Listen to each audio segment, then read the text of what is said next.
வணக்கம் இந்தியா. இன்று ஒரு தகவல். நேஷனல் ஸ்டாக் எக்ஸ்சேஞ்ச் வந்து புதிதாக வாலட்டிலிட்டி இண்டெக்ஸை கிரியேட் பண்ண போகிறோம்னு சொல்லிட்டு இருக்காங்க. ஸோ அதனுடைய பைலட் ப்ராஜெக்ட் போயிட்டுருக்கு.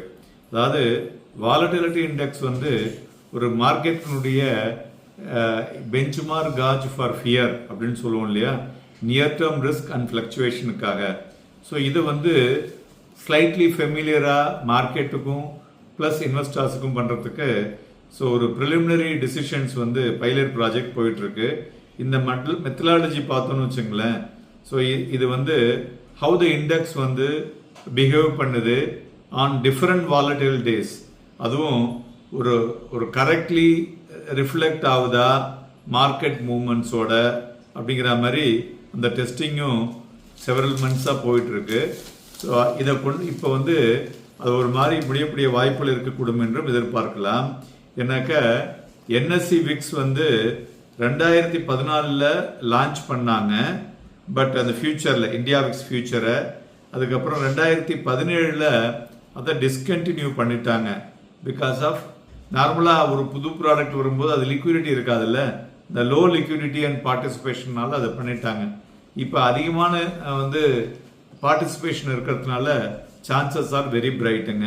அதுமாரி இந்த நியூ இண்டெக்ஸ் வந்து fresh approval from the market regulator.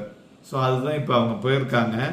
So இதில் வந்து பார்த்தோன்னா இந்த பரோமீட்டர் வந்து என்னன்னு பார்த்தோன்னா near term market volatility and risk measuring அந்த ரேட், அது மாத்திரம் இல்லாமல் ஒரு மேக்னிடியூட் ஆஃப் ப்ரைஸ் மூவ்மெண்ட்டையும் நம்மளால் பார்க்க முடியும். So the based on Nifty index option prices வைத்து பார்க்கும் பொழுது the volatility figure calculated from the bid and ask price வச்சு பண்றாங்க இல்லையா, அந்த ஆப்ஷன்ஸ் கான்ட்ராக்டை வச்சு தான் இதை டிரைவ் பண்ண போறாங்க.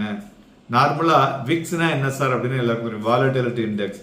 இது யாருடைய trademark? Chicago Board of Option Exchange சிபிஓயோடது அண்ட் ஸ்டாண்டர்ட் அண்ட் புவர். அவங்க என்ன பண்ணாங்க, ஒரு லைசன்ஸ் கொடுத்துருக்காங்க என்எஸ்சிக்கு use India VIX. So all the data and research வந்து இந்த இந்தியா விக்ஸ் வந்து என்எஸ்சி பண்ணிட்டு இருக்கு. So it may sense now நம்ம வந்து ஒரு புதுசாக ஒரு இண்டெக்ஸை கிரியேட் பண்ணி அதை வந்து ஒரு இண்டஸ்ட்ரி எக்ஸ்பர்ட்ஸை யூஸ் பண்ணி பண்ணலாம் அப்படிங்கிறதுல.